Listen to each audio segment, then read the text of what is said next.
Bonjour à tous. Donc aujourd'hui, on va parler d'un sujet à la fois religieux, historique, politique et profondément culturel qui est le protestantisme. Donc c'est vraiment un mouvement qui a transformé l'Europe, remodelé les équilibres de pouvoir, influencé la naissance des démocraties modernes et qui continue encore aujourd'hui à structurer des sociétés entières, parfois même sans qu'on en ait conscience. Alors avant l'apparition du protestantisme au début du XVIe siècle, l'Europe occidentale est intégralement catholique. L'Église n'est pas seulement une institution spirituelle, c'est une puissance politique, économique et culturelle. Elle contrôle les universités, l'éducation, une grande partie des terres et sa parole est considérée comme vérité absolue. Mais au fil des siècles, des tensions s'accumulent. Beaucoup de croyants, de princes, de penseurs reprochent à l'Église son luxe, ses abus, la vente d'indulgences et un certain éloignement par rapport au message initial du christianisme. D'ailleurs, plusieurs mouvements pré-réformateurs émergent. Les Vaudois, les Hussites ou encore Wycliffe en Angleterre. Ces voix dissidentes annoncent déjà un besoin profond de renouvellement. Le contexte économique et culturel évolue aussi. L'imprimerie apparaît, l'humanisme se répand, les princes cherchent plus d'autonomie politique face à Rome. Tout est donc prêt pour une rupture majeure. Donc en 1517, Martin Luther, moine augustin alban, affiche ses célèbres 95 thèses. Ce qu'il remet en cause, ce n'est pas la foi chrétienne, mais la manière dont l'Église exerce son pouvoir. Luther critique la vente d'indulgences et surtout affirme que le salut ne dépend pas des œuvres ni de l'intercession de l'Église, mais de sa foi seule, le sola fide. En quelques années, grâce à l'imprimerie, ces idées se diffusent comme une traînée de poudre.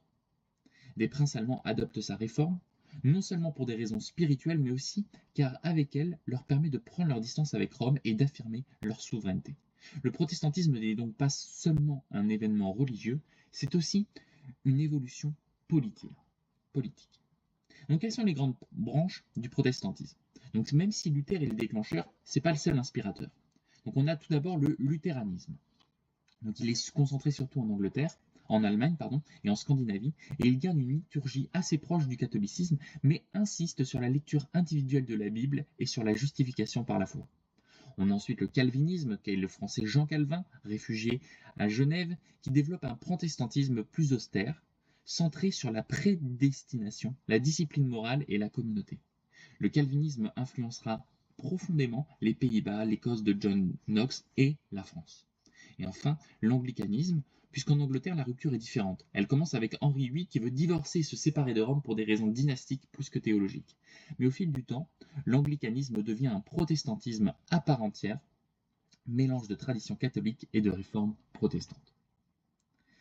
Alors, le protestantisme français et celui d'anglais ont deux histoires vraiment différentes. Tout d'abord, le protestantisme français, c'est une minorité qui est persécutée. Donc les protestants en France sont appelés les Huguenots. Ils se regroupent surtout dans les grandes villes, dans le sud-ouest et dans certaines régions du sud. Leur progression inquiète la monarchie et surtout l'Église catholique. C'est pour ça que cela a mené à beaucoup de guerres de religion au XVIe siècle, dont l'un des épisodes les plus sombres est la Saint-Barthélemy en 1572. L'édit de Nantes, signé par Henri IV en 1598, leur accorde la liberté de culte. Mais Louis XIV révoque cet édit en 1685. Résultat, plus de 200 000 protestants quittent la France pour la Suisse, l'Angleterre, les Pays-Bas et la Prusse. Ceux qui restent doivent pratiquer clandestinement. Le protestantisme français devient donc une minorité résiliente, structurée autour de la lecture, de l'éducation et de la solidarité. A l'inverse, le protestantisme anglais est une religion nationale et politique, puisqu'il devient une religion d'État. Même s'il y a des tensions internes, le protestantisme britannique s'inscrit dans des institutions, influence la monarchie, la noblesse, la loi, les lois, l'université et l'administration. C'est une religion nationale, un ciment politique et même un marqueur d'identité pour l'Empire britannique. Et surtout, le protestantisme anglais portera des mouvements révolutionnaires comme les puritains et contribuera à la naissance des États-Unis. En résumé, en France, c'est une minorité persécutée et en Angleterre, c'est une religion officielle structurante. Donc deux trajectoires radicalement opposées. Alors, quelles sont les différences fondamentales avec le catholicisme? Tout d'abord, l'autorité. Le catholicisme met au centre le pape et la tradition de l'Église. Le protestantisme insiste sur la Bible seule, sola scriptura, comme autorité ultime. Ensuite, pour le salut.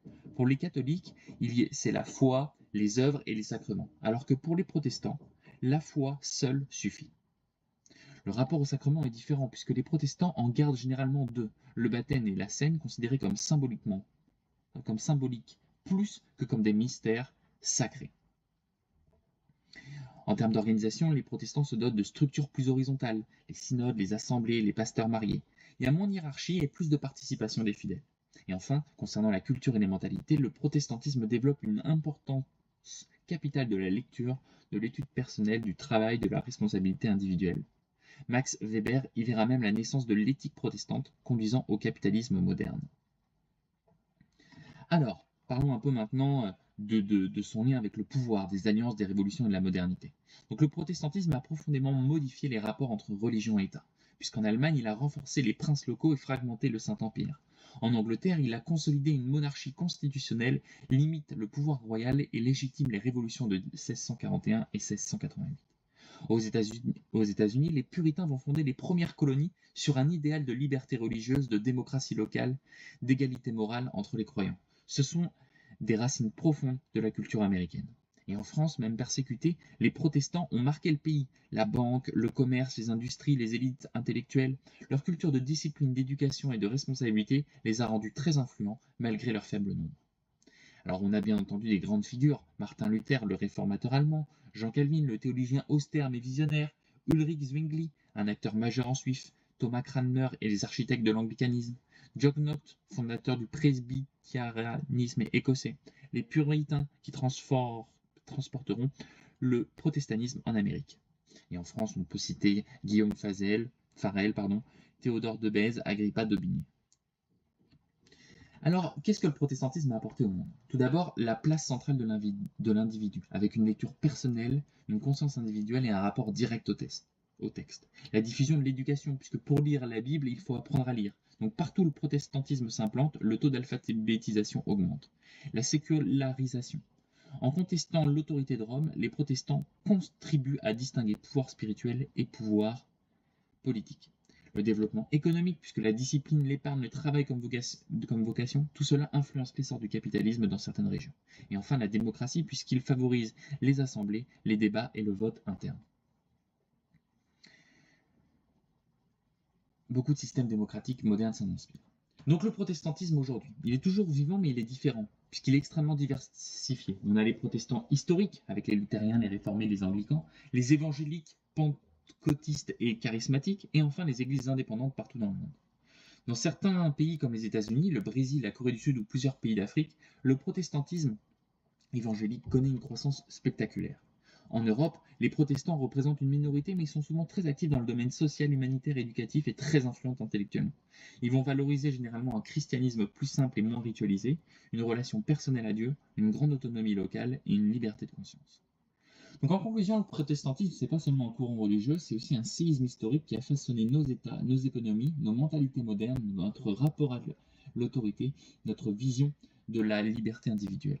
Comprendre le protestantisme, c'est comprendre une partie essentielle de l'évolution occidentale. Et aujourd'hui, dans ses formes traditionnelles ou évangéliques, il continue d'influencer la géopolitique, les élections, les débats de société et les modèles culturels. C'est pourquoi ce sujet mérite toute notre attention.